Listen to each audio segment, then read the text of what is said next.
¿Una generación que danza? Es una generación que avanza.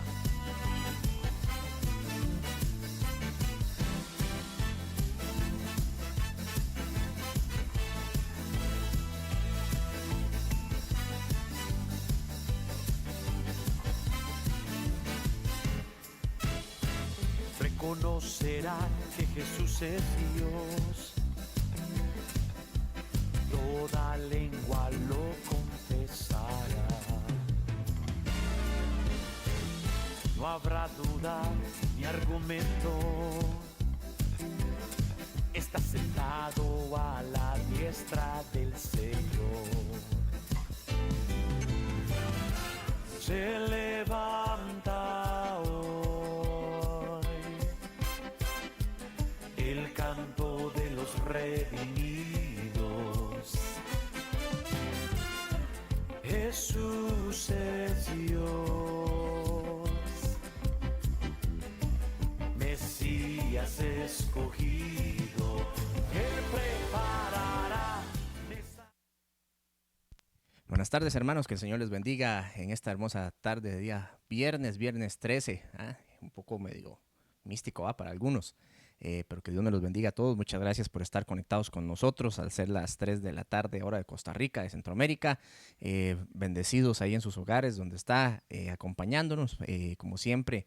Le bendecimos porque muchas gracias por su humildad, por sentarse a aprender un poquito más, hermanos, y a añadir un poco más de conocimiento, un poco más de formación, un poco más de instrucción con respecto al ministerio profético, hermanos, que pues por un lado, a los que Dios les ha llamado para este ministerio, qué bueno que se pueda desarrollar para que podamos ser útiles verdaderamente en el Señor y que podamos ser hombres y mujeres de provecho en el ministerio profético a quienes Dios pueda usar, hermanos, para traer gloria a su nombre y para, como dice el apóstol Pedro, que cada quien ministre al pueblo, a la iglesia, los dones que Dios le ha dado en la multiforme gracia del Señor para edificación de la iglesia. Amén, hermanos. Entonces, eso por un lado, y por otro lado, para los que son parte del pueblo del Señor, pero que tal vez no tengan un llamado al ministerio profético, pero sí quiero decirles que somos proféticos porque el espíritu de la profecía es el espíritu de Cristo y el espíritu de Cristo está en nosotros, así que somos proféticos también en ese sentido. Y por ende, hermano, también cuando somos parte de una iglesia, lo que debería suceder es que también seamos ministrados proféticamente por nuestras autoridades o por las personas que nuestras autoridades deleguen, ¿verdad? Entonces, incluso cuando se invitan personas, profetas, hombres o mujeres que dicen o que sí son, o que dicen o que sí son, ¿verdad?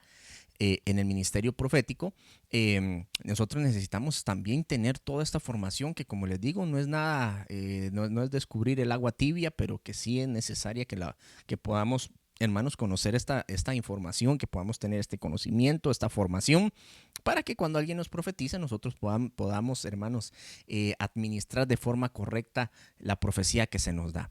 Amén, hermanos. Así que, bueno, muchas gracias por conectarse, tanto a los que están en nuestra nación, en Costa Rica, como fuera de nuestro país. Les bendecimos en el nombre del Señor. El tema de esta tarde, hermanos, que el Señor nos ha puesto para que compartamos y que nos ha dirigido a compartir, ya lo habíamos mencionado un poco la semana anterior y habíamos hecho una mención del tema, que era, hoy vamos a hablar acerca de la persona del profeta, ¿verdad? La persona del profeta, estoy hablando de, por ejemplo, cuando se refiere a un magistrado, no se dice magistrada, se dice magistrado, la posición, ¿verdad? El título, porque es un título, no debería decirse presidenta, sino presidente, presidente mujer, ¿verdad? Porque es un título, ¿verdad? Es un título. Entonces, de esa misma manera, hermanos, cuando nos referimos del profeta no estamos hablando solo de hombres, ¿verdad? Sino que estamos hablando del título, ¿verdad? De la mención del título que trae una función específica con ella. Entonces, el tema de esta hermosa tarde, hermanos, que vamos a hablar unos minutos, es acerca de la persona del profeta. Y quisiera comenzar que hablásemos entonces acerca de Lucas capítulo 1, verso 17. Lucas capítulo 1, verso 17. Yo le invito a que si usted puede sacar su Biblia para que pueda corroborar, que pueda confirmar estos versículos, que si usted tiene incluso es de las personas que les gusta subrayar su Biblia y hacer anotaciones, pues ábralo y pues vaya, pueda subrayar las cosillas que tenemos ahí, las porciones, los pasajes, los puntos de los versículos en los que hemos resaltado con colores para que tal vez usted pueda tener la referencia también ahí de que estábamos conversando. Lucas capítulo 1, verso 17 dice lo siguiente. Esto es muy importante, perdonen hermanos, perdonen, voy a explicar lo siguiente. Esto es muy importante porque ahorita en el año 2020, tal vez hay alguien que lo vea afuera ya tal vez en otro año, pero ahorita lo estamos presentando en el año 2020. En el Ministerio Ebenecer la proclama es que Dios ha dado para el año, era el año de la reconciliación, ¿verdad? El versículo base eran dos, Malaquías, el último versículo del capítulo 4 de Malaquías, y el otro versículo que, porque son homólogos, es este otro. Entonces, es algo que definitivamente nos debe ministrar en este año de la reconciliación, que debemos sacarle provecho, sacarle jugo, sacarle la esencia, la sustancia, la amplitud, la administración que trae, las administraciones que trae este versículo. Amén. Entonces, es muy importante, hermanos, porque este versículo describe en mucho acerca del ministerio profético, ¿verdad? Lucas 1:17 dice, Él irá delante del Señor en el espíritu y el poder de Elías. Recuerde que Elías también era profeta. Y allá se habló y se dio una profecía en Malaquías que iba a venir el profeta Elías, y que no solo iba a venir, sino que también podía venir como el espíritu, ¿verdad?, del profeta Elías, y que viene y se cumple una parte en el tiempo de Juan el Bautista, cuando Jesús dice, este es el Elías que habría de venir, ¿verdad? Ahora, para nosotros no se manifiesta físicamente, no se va a manifestar físicamente, sino hasta los días del Apocalipsis, ¿verdad, hermanos? Cuando se dé el cumplimiento de la operación de los dos testigos, definitivamente uno de ellos va a tener que ser Elías, ¿verdad? Entonces ahí va a aparecer físicamente. Hubo un cumplimiento parcial de esa profecía en los días de Juan el Bautista. Y hermano, por otro lado, entonces ahora ya no precisamente es la función de él físicamente, sino que ahora es la operación del Espíritu y el poder de Elías, que nos habla del mover profético, ¿verdad? El mover profético. Y entonces dicen el Espíritu y el poder de Elías para hacer volver los corazones de los padres a los hijos. Y esto es muy importante porque parte de la unción del ministerio profético es hacer volver, hacer volver, hacer volver. Dios no manda a los profetas para andarlos echando de la iglesia a la gente, para que con regaños o con el don de discernimiento, con palabra de ciencia y sabiduría, venga el profeta y esté diciéndole a la gente, usted es esto y esto y esto, váyase de aquí, pecador. No es eso, sino que si tal vez Dios usa a una persona para revelarle el pecado del pueblo, no es para hacerlo pedazos, es para restaurarlo. Es para que la persona, por ejemplo, si tiene un privilegio en la iglesia de servir, pueda la persona soltar aquello. Se pueda sentar un momentito, que pueda reparar esa área de su vida y después pueda ser restaurado en el privilegio que tenía, si así la persona lo desea después de ser restaurado. Entonces, esa es parte de la función del profeta, no andarle arrancando la cabeza a la gente y dejándolos inútiles, sino que el hacha está puesta a la raíz para cortar lo que no es de Dios, para desarraigar lo que no es de Dios, pero no para destruir a los hermanos. Amén. Entonces dice, a los desobedientes a la actitud de los justos, a fin de preparar para el Señor un pueblo bien dispuesto. Entonces vemos dos cosas aquí. La otra no la resalté y disculpen, hermanos, tenía que haberla resaltado, pero dice a los desobedientes a la actitud. Actitud, y abajo habla de un pueblo bien dispuesto. Entonces estas cosas que nos hablan de una disposición y una actitud, literalmente lo dice ahí, ¿verdad? Nos habla de una actitud y una disposición que viene ministrada por la unción profética en el pueblo. Entonces, esto es muy importante con respecto al tema que vamos a hablar, porque Jesús dijo, el apóstol Pedro y el apóstol Juan dijeron, de lo que tengo te doy. Lo que tengo te doy. Y entonces, ¿cómo el profeta podría ministrar actitud? Una actitud de obediencia, porque dice ahí, los desobedientes a la actitud de los justos. Y una buena disposición, dice, un pueblo bien dispuesto. ¿Cómo el profeta va a ministrar una actitud de obediencia si él mismo es desobediente? ¿O cómo puede él ministrar al pueblo para prepararlo para que esté bien dispuesto para el Señor, si el profeta mismo o la profeta misma no está bien dispuesto, no tiene una buena disposición? Amén. Entonces esto es muy importante. ¿Para qué? para que podamos ejercer un ministerio profético que sea altamente efectivo en las manos del Señor. Ahora mire esto, en el versículo anterior 17, entonces estábamos hablando del poder y el espíritu de Elías. Y en el verso, en Santiago capítulo 5, verso 17, hermanos, Santiago capítulo 5, verso 17, hablando de Elías, dice lo siguiente: Elías era un hombre. Elías era un hombre. Y eso es muy importante, porque está diciendo que no era un ángel. O sea, no era un ser celestial. Era un hombre de carne y de hueso. Era un ser humano. Era un ser humano como usted y como yo, hermano, solo que en otra época, pero él era un ser humano como ustedes y como yo. Entonces, ok, me regreso al versículo. Elías era un hombre de, y mire lo que dice, pasiones semejantes a las nuestras. O sea, que él también tenía alma, que él tenía un alma humana, que era humano, que él tenía emociones humanas, sentimientos humanos, reacciones humanas, carácter humano, pero era profeta. Y mire el ejemplo que da ahí. Dice, oró fervientemente para que no lloviera, y no llovió sobre la tierra por 3 años y 6 meses, 3 años y medio. Hermano, usted sabe qué es eso, qué tremendo. Pero dice que él tenía los mismos defectos que nosotros. Eso dice, cuando se refiere a pasiones semejantes a las nuestras, es que él batallaba con áreas del alma igual que ustedes y yo. Pero él era profeta. Y mire cómo Dios lo usó, y mire cómo Dios lo engrandeció. Lo engrandeció porque se lo llevó vivo. Se lo llevó vivo a una región donde son pocos los humanos que están ahí. Amén. Se lo llevó vivo. Entonces, esto es muy importante. ¿Por qué? Porque nosotros debemos entender que nuestra parte humana no debe estorbar al ministerio. Debemos trabajarnos, debemos de permitir que Dios haga la obra que quiere hacer a través de nosotros a pesar de nuestra humanidad. Pero tampoco es que nos vamos a quedar sentados en la sala rascándonos la pancita y ya. Y ahí, no, si Dios me quiere usar, me usa así como soy, y si quiere, y si no, aquí me quedo porque no me importa. Yo no voy a hacer nada. No, hermano. Pero nosotros nos vamos trabajando, debemos trabajarnos para perfeccionar nuestras deficiencias, ¿verdad? Para trabajar nuestras pasiones humanas, debemos trabajarnos, pero siempre entendiendo y teniendo claro que la función, la unción, la gloria, las manifestaciones, las expresiones proféticas que Dios vaya a ejercer a través nuestro, está dependiendo de Él mismo, no de nosotros. ¿Amén? ¿Por qué? Para que no sea dada la gloria a nosotros y no digamos, es que como yo no veo tele toda la semana, entonces Dios me usa. Como yo no como carne de chanchito, entonces Dios, por eso es que a mí Dios me usa gloriosamente. No, hermano, no. Dios nos usa porque Él quiere, pero nosotros debemos trabajarnos para ser efectivos en lo que estamos haciendo. Amén. Entonces le hice aquí una especie de esquemita. Bueno, un diagrama más o menos, no sé cuál será el nombre técnico de esto. Un día lo voy a averiguar, usted sabe, hermano, para no decir una palabra incorrecta.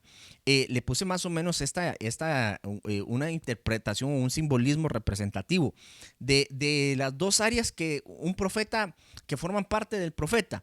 Entonces el profeta, y usted lo puede ver al lado izquierdo de su pantalla, por un lado, él está parte del ministro profeta o la mujer profeta, es lo que es, lo que él o lo que ella es.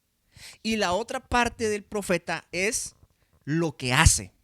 Entonces, repito, una parte del profeta es lo que hace y la otra parte es lo que es. Es como las dos cosas que debe contener un profeta, que debe estar integrado por estas dos partes, lo que hace y lo que es. Amén. Y de hecho debería ser así para todos los oficios y para todos los privilegios, hermano.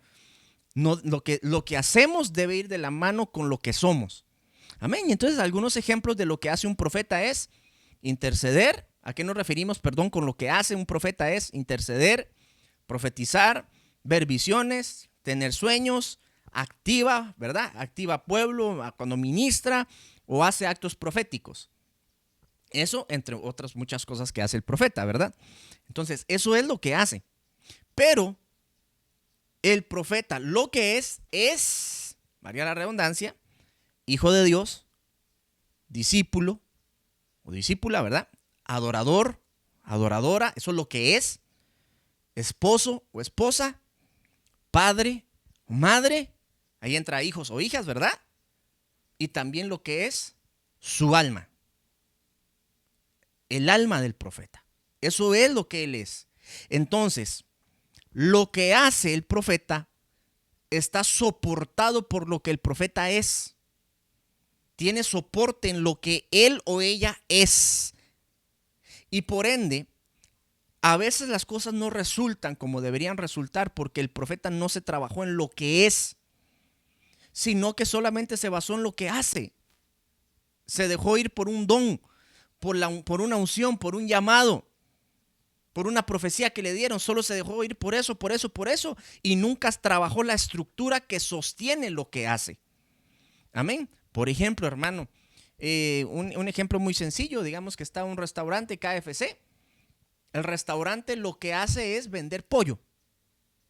¿Sí? Vende pollitos y sus combos y todas las cosas que hace con sus refrescos, sus papitas. Pero necesita una estructura que sostenga eso. Y parte de esa estructura es un local comercial. Es los implementos de cocina.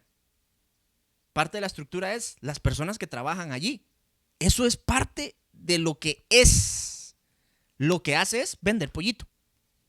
¿Estamos, hermanos? Entonces el profeta de la misma manera necesita una estructura que contenga lo que hace. Amén. Lo que hace un profeta sale bien porque se trabaja en lo que es. Y eso es muy importante que lo tengamos muy, muy, muy clarito. Lo que hacemos nosotros para el Señor está sustentado en lo que somos. Porque ¿sabe qué, hermano? Tal vez podríamos fracasar en lo que hacemos para Dios e incluso en lo que hacemos en la vida por lo que somos. Porque no trabajamos lo que somos. Entonces lo que somos estorba lo que hacemos. ¿Cuánta gente Dios quiere bendecirla, pero son personas sumamente orgullosas y no se dejan ayudar? No piden consejo. ¿Cuántas personas son orgullosas o son tercas y la terquedad que tienen no les deja hacer caso a lo que alguien más les dice para que las cosas mejoren en sus vidas? ¿Cuánta gente tiene problemas de desorden y entonces no prosperan porque son desordenados? Entonces lo que son les afecta lo que hacen. Mire, hermano, es tan interesante.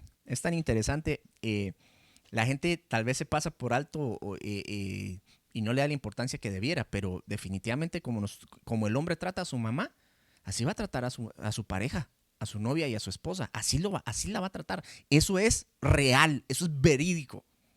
Y así como la hija trata a papá, así va a tratar a su esposo. Entonces, hermanos, escúcheme bien, lo que un muchacho y una muchacha son como hijos, llegan a hacer como esposos. Lo que son, llega a hacer en el matrimonio. Y también, pues, eso es muy importante entre las conversaciones que debemos tener en la familia, ¿verdad? Pero espero haberme dado a entender. Lo que somos soporta lo que hacemos. Es la estructura que sostiene aquello que vamos a hacer. En la parte humana, ¿verdad? Como le digo, el ministerio depende, qué tan grande o qué tan poderoso, la gloria, la unción dependen de Dios, cuánto quiera derramar, pero también debe tener una estructura de nosotros que soporte aquello. Por ejemplo, hermano, porque Dios por ejemplo, voy a dar un ejemplo. De repente viene el Señor y levanta a alguien y le permite andar viajando por las naciones. El asunto es, ¿y cómo se trabajó? ¿Cómo está su orgullo? ¿Será que empieza a decir, es que yo soy profeta a las naciones?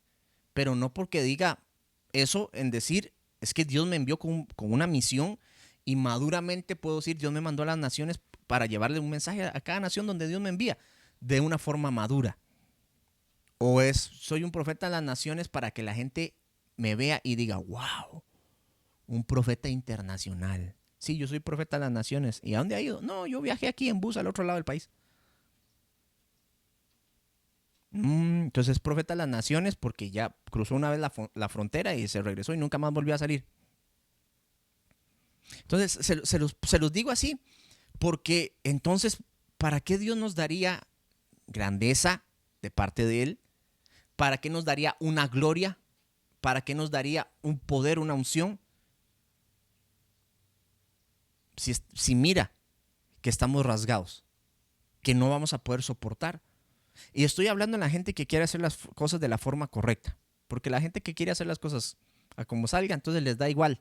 Al final, Cuando lleguen a darle cuentas al Señor por lo que hacen o por lo que hicieron en la tierra, el Señor les va a decir, venga acá porque usted tenía esto por dentro y usted así hizo esto, esto y esto y usted sabía lo que usted estaba haciendo. Yo igual lo usé o la usé porque tenía que bendecir a mi pueblo, pero usted venga acá y y a llamarles a cuentas por la actitud, por lo que hacían en secreto, por cómo actuaban.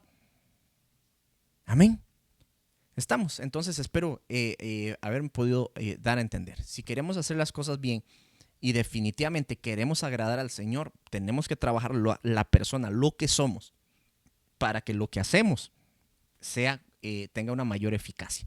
Amén. Entonces viene el apóstol Pablo y dice en 2 de Timoteo capítulo 2 verso 20. Timoteo capítulo 2 verso 20 dice, ahora bien, en una casa grande no solamente hay vasos de oro y de plata, sino también de madera y de barro, y unos para honra y otros para deshonra. Y aquí, hermanos, ya voy a seguir ahí para abajo. Pero aquí es donde tenemos que ponernos a pensar y analizar, hermanos, y qué bueno que podamos, no sé, decírselos a nuestras autoridades y decirles, mire, yo me quedo siendo un vaso de madera. Yo la verdad es que dando el 20% lo que tengo estoy bien y no quiero dar más que eso. Para que nuestras autoridades, hermanos, los pastores, mire, yo como pastor se lo digo, para que uno como pastor no se quede esperando viendo el potencial que la gente tiene en Dios y no quieren hacer nada. Entonces no se fastidia porque hay gente que se molesta cuando le dice, mire, pero usted puede dar más, mire, pero usted puede hacer esto, mire, pero usted hace esto y puede hacer esto y esto y esto más.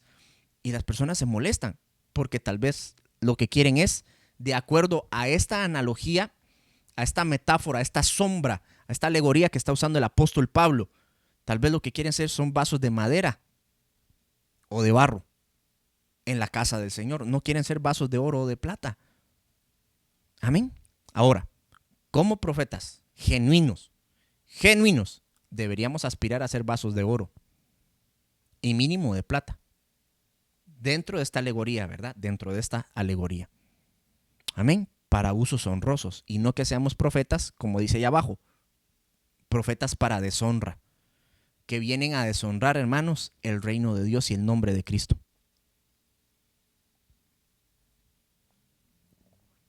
Amén. Amén. Ok, verso 21 dice, por tanto, si alguien se limpia de estas cosas, será un vaso para honra, santificado, útil para el Señor, preparado para toda buena obra. ¿Quién? Si alguien se limpia. Si alguien se limpia. Ahora, yo le invito a que usted lea todo el contexto anterior para que vea de qué cosas hay que limpiarse, ¿verdad? Para hacer un vaso de honra. Pero aquí es muy interesante. Bueno, primero que en los dos versículos usa el término vaso, ¿verdad? Ahí dejémoslo. Pero por otro lado, hermanos, aquí el apóstol Pablo, y se lo señalé ahí con celeste y anaranjado para resaltarlo, dice, si alguien. Entonces esto no es a la fuerza. Es si alguien lo decide. Como estábamos conversando con los hermanos de la iglesia de Poás, al joven rico, el joven rico vino y le dijo, Señor, ¿qué tengo que hacer para...? Le vino y le preguntó a Jesús, le dijo, ¿qué tengo que hacer para tener vida eterna? Y Jesús le dijo, cumple la palabra, guarda la palabra. Honra padre y madre, no adulteres, no robes, no des falso testimonio, no mientas y ama al Señor tu Dios con todo tu corazón y a tu prójimo como a ti mismo. Y él dijo, Señor, ya todo eso lo guardé. O sea, le estaba diciendo, ya soy salvo. Y entonces le dijo Jesús, entonces, si quieres ser perfecto, le dijo Jesús, si quieres ser perfecto, ve y vende todo lo que tienes, dalo a los pobres y ven y sé mi discípulo. Uy, hermano, y dice que el joven rico se fue entristecido porque le tocaron la money. Entonces, quiero explicarle lo siguiente. Entonces, así hay cristianos que tienen vida eterna, pero que no alcanzan la perfección. ¿Por qué? Por lo que tienen dentro de su corazón que no se quieren limpiar. Una idolatría a un trabajo, una idolatría a un apellido, una idolatría a una posición, una idolatría hacia la familia, hacia un esposo, hacia una esposa, hacia los hijos. Hermano, una idolatría hacia la apariencia física, hermano, porque hay cristianos que pasan más tiempo en un gimnasio que leyendo la Biblia, que orando, que congregándose. Se congregan una vez a la semana, pero van 4 veces a la semana al gimnasio. Entonces hay un altar al cuerpo, hay un altar hay algo en el corazón que lo tiene sucio. Entonces el apóstol Pablo viene y dice, si queremos ser instrumentos de honra, de oro o plata, tenemos que limpiarnos de todas estas cosas. Si alguien se limpia, dijo el apóstol Pablo, si alguien decide limpiarse, entonces va a ser un instrumento de honra. Ahora, utilizando la alegoría, hermano, quisiera que usted mire esta diapositiva. Utilizando la alegoría. Entonces, le puse la imagen para que pueda ser más práctico. Ahí usted puede ver el vasito que está siendo lleno con agua y ese vasito viene alguien para que se lo tome. O, por ejemplo, también puede ser usado para derramarlo sobre algo en caso que se necesite. Entonces, vamos a ver. El agua es el ministerio y el vaso es la persona a quien le dan ese ministerio. Entonces, el ministerio es derramado sobre un vaso. Ese ministerio, ¿qué nos habla? De lo que el profeta hace, ¿verdad?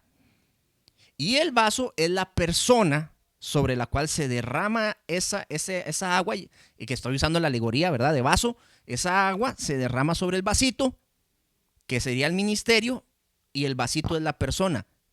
Entonces, dependiendo cómo esté el vaso de limpio, así va a salir el agua. ¿Me voy a entender? El agua llega pura. El ministerio, la unción, llega pura al vasito. Pero depende cómo esté el vasito, así va a salir del vaso, hacia quien necesite beber esa agua. Entonces, el agua es lo que el ministerio, lo que hace el profeta, y el vaso es lo que el ministro es. La persona, lo que la persona es, y el agüita es lo que la persona hace. Entonces, dependiendo de lo que somos y de cómo nos estemos trabajando, así va a salir el agua que brota de nosotros, porque Dios nos la ha dado por su espíritu en el llamamiento profético. Profecías certeras, profecías que vengan del reino de los cielos, profecías que no estén mezcladas, que no vengan contaminadas con sentimientos y emociones y con deseos o pensamientos humanos. Profecías de ese nivel de certeza van a ser dadas a medida que nosotros nos podamos purificar y santificar para nuestro Dios. Amén. A medida que vayamos muriendo a las cosas que tenemos que morir con respecto a los deseos de la carne y a las cosas que habla la palabra del Señor. Amén. Ahora, aquí le puse lo siguiente para que usted lo mire. Como profetas deben procurar el trabajarse en su ser integral. Como profetas deben procurar trabajarse en su ser integral. Y aquí, hermano, antes de seguir allá hacia abajo para explicarle un poco más, es muy importante, hermanos, que nos trabajemos nuestra parte espiritual. ¿Cómo está nuestro espíritu? El ser integral es espíritu, alma y cuerpo. ¿Cómo está nuestro espíritu, hermano y hermana? ¿Cómo estamos en nuestro espíritu? ¿Cómo está nuestro nivel espiritual? Que no nos pase las de Sansón, hermanos, que solo se llevaba por la unción y andar matando filisteos, pero Dios nos mandó a ser juez de Israel, a ser juez para Israel, y no funcionó como juez por andar usando la unción para matar los filisteos. Hermanos, ¿sabe qué? Yo lo miro desde este punto de vista. Son las personas que usan la unción para andar haciendo guerra espiritual para arriba y guerra espiritual para abajo, y el enemigo, pero nunca edifican nada por andar haciendo guerra. No edifican nada por andar haciendo guerra. Amén. Entonces, ¿cómo está nuestro espíritu? Segundo, ¿cómo está nuestra alma? Que ya lo vamos a ver. Y tercero, que también es muy importante, ¿cómo está tu cuerpo físico? Porque un profeta enfermo, ¿qué? Hermanos, cuando nosotros miramos y revisamos la historias de avivamiento en los años anteriores, en las décadas pasadas, hermano, muchos de los hombres de Dios que Dios estaba usando y las mujeres de Dios que Dios estaba usando gloriosamente en medio de mover de avivamiento, que eran canales de Dios en esos movimientos, murieron porque descuidaron su cuerpo. Lo descuidaron y entonces murieron porque su cuerpo se les afectó. Entonces tenemos que cuidar nuestro ser integral, el espíritu, el cuerpo. Ahora, por favor, el alma incluye esto: carácter, temperamento, mentalidad, actitud, sentimientos, emociones, voluntad, deseos, impulsos, memoria, etc. Entonces, todas estas cosas tenemos que trabajarnos como profetas en el ministerio profético para hacer vasos de honra. Yo creo que ya voy a seguir usando esa analogía para darme a entender qué es. No es que una persona no haga esto, entonces no es profeta. No, sí lo es, pero va a estar en un nivel muy bajo. Va a ser una calidad de agua muy mala la que sale de la persona. Pero si nos trabajamos todo esto, entonces el vaso va a estar más puro, va a ser más fino y va a dar gusto tomar de allí, ¿verdad? Usando la alegoría. Entonces, repito, trabajar en una parte del alma que incluye trabajarnos nuestro carácter, trabajarnos nuestro temperamento, porque hay gente que piensa que como es profeta, entonces le pueden andar gritando a medio mundo y ofendiéndoles y explotando de cólera. Y eso no es así.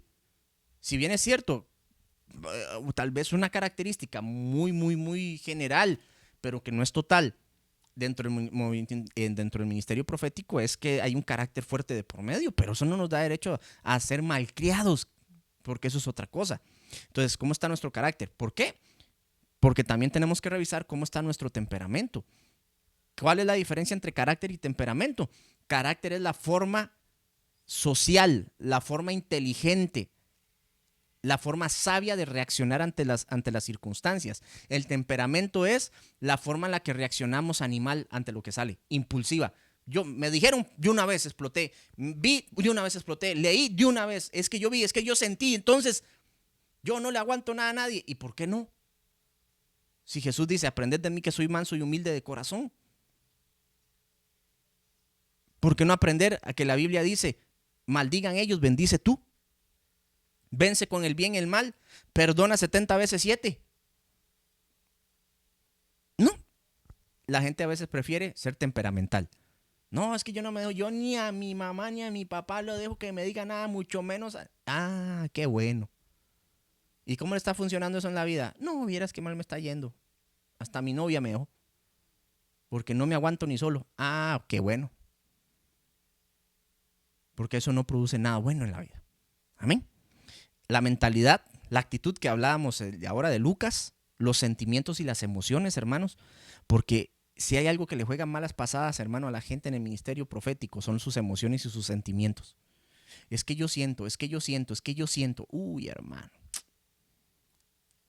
O se emocionan y entonces le meten mucha alma a lo que están haciendo porque los dirige las emociones, no se las han trabajado para controlarlas por el Espíritu de Dios. No suprimirlas, ¿verdad? No suprimirlas porque eso es tóxico, eso es dañino para el alma, suprimir las emociones y los sentimientos, sino controlarlas, canalizarlas de la manera correcta, con una inteligencia emocional efectiva.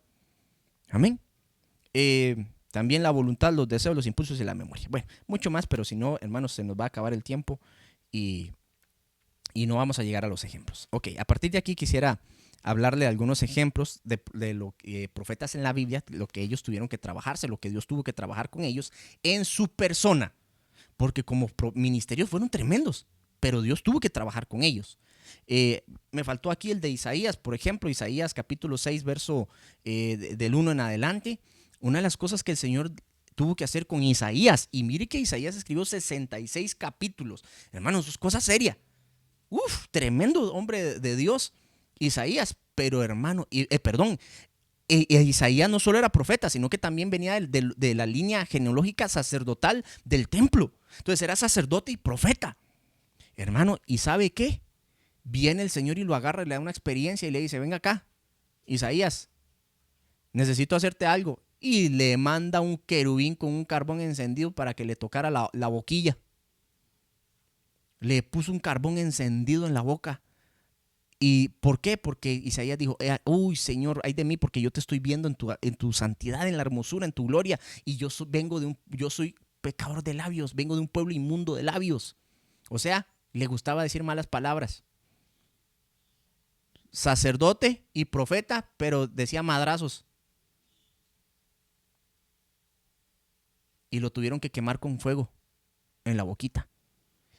Yo me imagino que más de una persona, cuando llegue el momento en que Dios se ponga serios con ellos, les va a decir, ven acá para quemarle la boquita, y le van a quemar la boquilla. Amén. Me refiero a los profetas, ¿verdad? Estoy hablando del ministerio profético, porque imagínense cómo uno va a decir, así dice el Señor, y después va a andarle mentando la madre a los demás.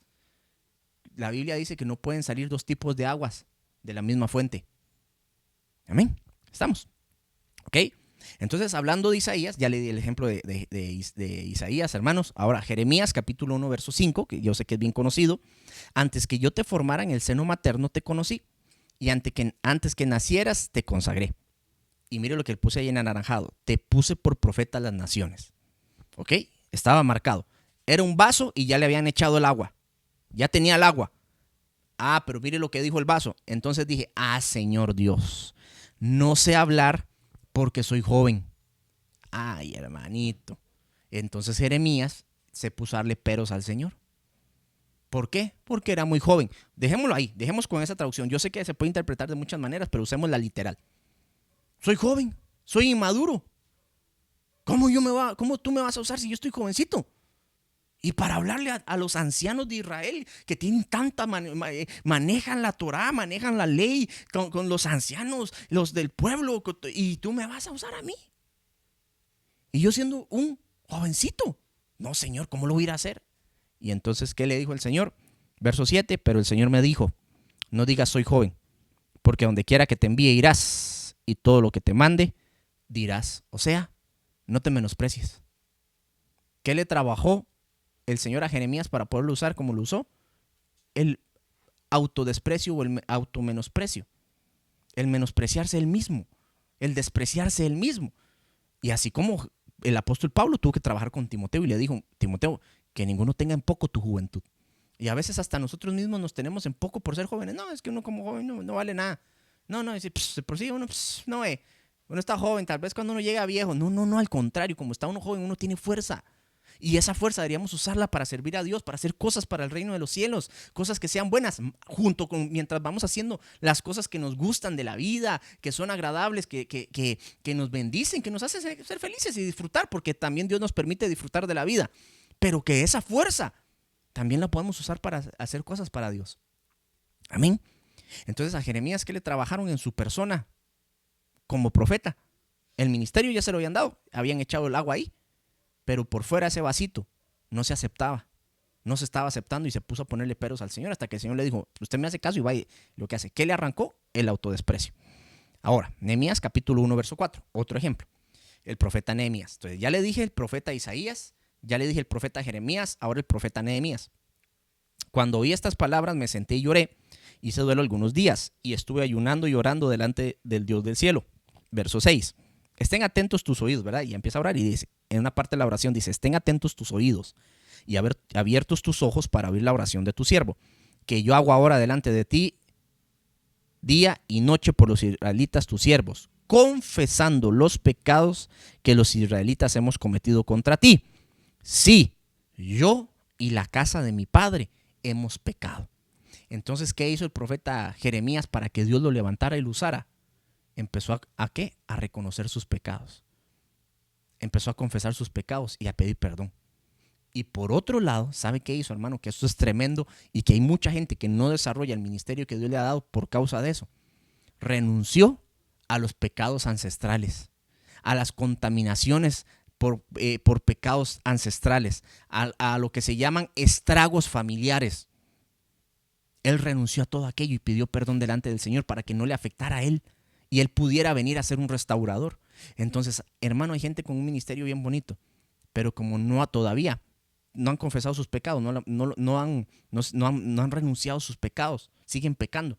Y estoy hablando pecados ya deliberadamente, ¿verdad? No que uno meta las de andar sin querer queriendo, sino deliberadamente siguen pecando. Nunca lo logran desarrollar. ¿Por qué? Porque el vaso está sucio, el vaso está contaminado. Entonces no va a poder fluir la cantidad de agua porque tiene estorbos el vaso. Es como una tubería, ¿verdad? Usando el mismo ejemplo de la agüita, como una tubería que lleva el agua de un lugar a otro, ¿verdad? Si la tubería empieza a tener basura, entonces la cantidad de agua que pasa es mucho menor y va siendo menor, hasta que queda completamente obstruida por la basura que tiene, las contaminaciones que tiene. Amén. Entonces Nehemías pidió perdón por sus pecados y se quitó los estragos ancestrales de los pecados de sus familias. Renunció, como dice el apóstol Pedro, a la vana manera de vivir heredada de sus padres. Amén. Ahora, en Primera de Reyes, capítulo 19, verso 3, y nos quedan 3 minutos entonces para terminar, hermanos. Híjole, qué triste. Bueno, cómo se nos pasa de tiempo rápido. Primera de Reyes 19:3 dice, Elías tuvo miedo Y se levantó y se fue para salvar su vida y vino a Berseba de Judá y dejó allí a su criado y anduvo por el desierto un día de camino y vino y se sentó bajo un arbusto y pidió morirse. Y dijo: basta ya, Señor, toma mi vida porque yo no soy mejor que mis padres. Y acostándose bajo el arbusto, se durmió. Pero el ángel lo tocó y le dijo: levántate y come. ¿Qué pasó con Elías? Tenía problemas de temores, manejó miedo. Por otro lado, tenía problemas de un espíritu de muerte o de homicidio, ¿verdad? De suicidio. Tenía un espíritu de suicidio, de muerte. Y tras de eso, mire donde lo mire. No soy mejor que mis padres. O sea, este no hizo lo de Nehemías. Este todavía no había cortado con el espíritu de muerte que había en sus padres. ¿Y qué también tenía ahí? Se durmió. ¿Y eso de qué nos habla? Depresión. Entonces tenía problemas de un espíritu de muerte, tenía problemas de miedos y tenía problemas de depresión, junto con, no había roto todavía, no había cortado con los estragos familiares que venían heredados, porque mire, no soy mejor que mis padres. Y le dio depresión. Amén.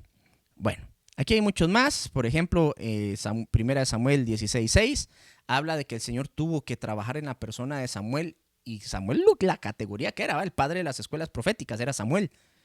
Samuel, con todo y todo, tenía un problema al principio de su ministerio, ya después lo cambió. Pero al principio de su ministerio, ¿qué? Él se dejaba llevar por la apariencia y Dios se lo tuvo que quitar. A Jeremías, el Señor vino y le dijo, también en otro punto, Jeremías 15:19, si aprendes a apartar lo precioso del oír, serás mi portavoz. Y le dijo, que se vuelvan ellos a ti, pero tú no te vuelvas a ellos. Hermano, y así hay profetas, personas llamadas al ministerio profético, que no se trabajaron su carácter. Y entonces cuando están en un lugar, lo que hacen es empezar a querer agradar a la gente. Pierden el celo del Señor. Y entonces empiezan a decir, no, está bien, eso no tiene nada de malo. No, esto no tiene nada de malo. Y sabiendo que Dios dice que no es así. Y se empiezan a volver tolerantes y se vuelven ellos como el pueblo, en lugar de ellos hacer que el pueblo se vuelva hacia ellos. Amén, hermanos. Ok. Terminemos entonces con ese ejemplo que le puse allí. Mire, ¿sabe qué? Regáleme 3 minutos y terminamos con estas 3 diapositivas que nos quedan para terminar el tema. No las explico, pero por lo menos para que le quede ahí el tema cerrado. Entonces, mire ahí usando el mismo ejemplo del vasito de agua, ¿verdad? Lo que veníamos con agua, que veníamos conversando. Entonces, mire esto. En la vida del profeta, lo que es debe respaldar lo que hace. Como lo hemos venido mencionando. En la vida del profeta, lo que es debe respaldar lo que hace. Porque ¿de qué le sirve a una persona andarle profetizando a medio mundo en las iglesias si su matrimonio está mal? Porque no cuida a su esposa. Si su familia está mal, porque no le dedica tiempo a sus hijos, no los atiende, no les enseña, no los instruye, pero quiere ser profeta a las naciones, pero no está bien con su familia. ¿Cómo un profeta se va a parar a decirle a una iglesia, hermanos, en el nombre de Jesús yo vengo a impartirle la bendición para que ustedes prosperen? Y no tiene sal ni para un huevo. ¿Cómo va a impartir aquello? ¿Por qué? Esas son cosas relacionadas con lo que es. Y lo que es debe respaldar lo que hace. Hermanos, ahora mismo en el nombre de Jesús, una unción de santidad. ¿Y en pecado? Hermanos, una unción para que puedan controlar la lengua. ¿Y le gusta andar hablando malas palabras?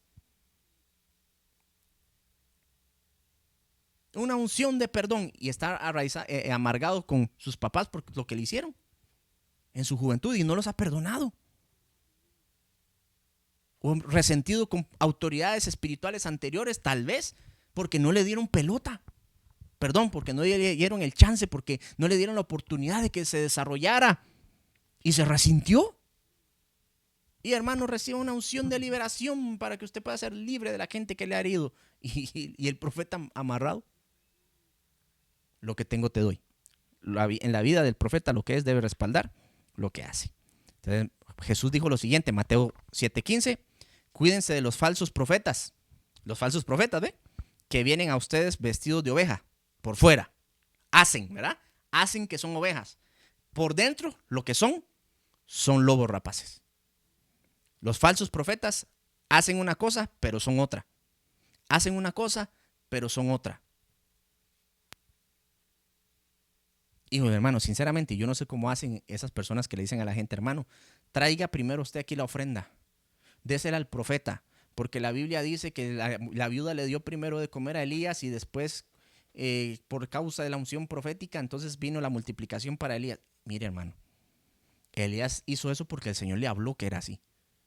Y la viuda vio el cumplimiento inmediato de eso. Yo no sé cómo hace la gente que dice que es profeta para manipular a la gente, para que traigan dinero, para diciéndoles que nada les va a pasar y aquello no se cumple. Y sabiendo ellos que no fue Dios que les dijo, solo que están usando una muletilla porque la Biblia dice esto. Yo soy profeta. La Biblia dice que cuando le trajeron el dinero a la torta al profeta, no escaseó. Entonces, como yo soy profeta, entonces también va a pasar lo mismo. Pero no tienen la revelación de Dios ni la dirección específica de Dios para decir aquello. Y le sacan a la gente hasta lo que no tiene, hermano. Ovejas, ovejitas, lobos vestidos de ovejas. Amén. Verso 16 dice, por sus frutos los conocerán. ¿A quiénes? A los profetas. Lo que son, lo que hacen, debe ser conocido por lo que son, respaldado por lo que son. No lo que hacen, lo que son. Y entonces Gálatas capítulo 5, verso 22 dice lo siguiente. Pero el fruto del Espíritu, el fruto, amor, gozo, paz, paciencia, benignidad, bondad, fidelidad, mansedumbre, dominio propio. Contra tales cosas no hay ley, pues los que son de Cristo han crucificado la carne con sus pasiones y deseos. Entonces dice que Jesús dijo, por sus frutos los van a conocer. ¿Cuál fruto? Amor, gozo, paz, paciencia, benignidad, bondad, fidelidad, mansedumbre, dominio propio. 9 frutos por lo menos, ¿verdad? Por lo menos. Pero usted ve ahí milagros, hermano, en esa lista. Usted ve que tiene que gritar mucho, que la gente tiene que caer al suelo. Usted ve que tiene que ponerse a sacudirse y a pegar gritos. ¿Eso es fruto? No. Eso no es fruto. Eso es lo que hace, no lo que es. ¿Por qué se conoce un profeta si es falso o si es verdadero? Por su fruto. Lo que es. Amén. Hermanos lindos. Bueno, terminemos ahí porque ya el último versículo era hablar de Jonás, pero lo vamos a sacar aparte y lo vamos a hablar de otra manera. Vamos a hablar el caso específico y especial de Jonás como profeta. Amén, hermanos. Entonces, muchas gracias por estar conectados con nosotros en esta hermosa tarde. Les bendecimos en el nombre de Jesús. Si tienen dudas, por favor, como siempre, no deje de preguntar, ¿verdad? Saque la duda que tiene ahí, escríbanos y con mucho gusto estamos para ayudarle, para atenderle, para servirle. Que Dios me los bendiga a todos, hermanos. Muchísimas gracias. Espero que haya sido de bendición el compartir este tiempo un poquito más acerca del conocimiento del ministerio y la función profética. Les bendecimos, hermanos. Un saludo y un abrazo de parte de todos los que del Ministerio Ebenecer Alajuela. A usted que está ahí conectado, les bendecimos, hermanos. Nos vemos la próxima semana, si Dios lo permite, a las 15 horas de Centroamérica. Amén y amén.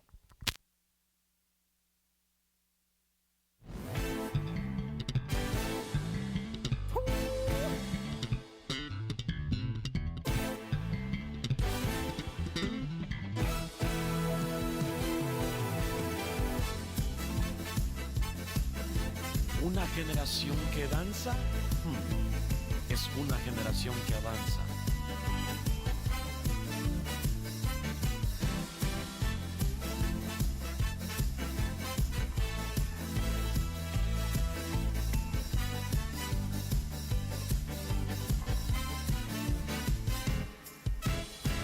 Reconocerá que Jesús es Dios. Toda lengua lo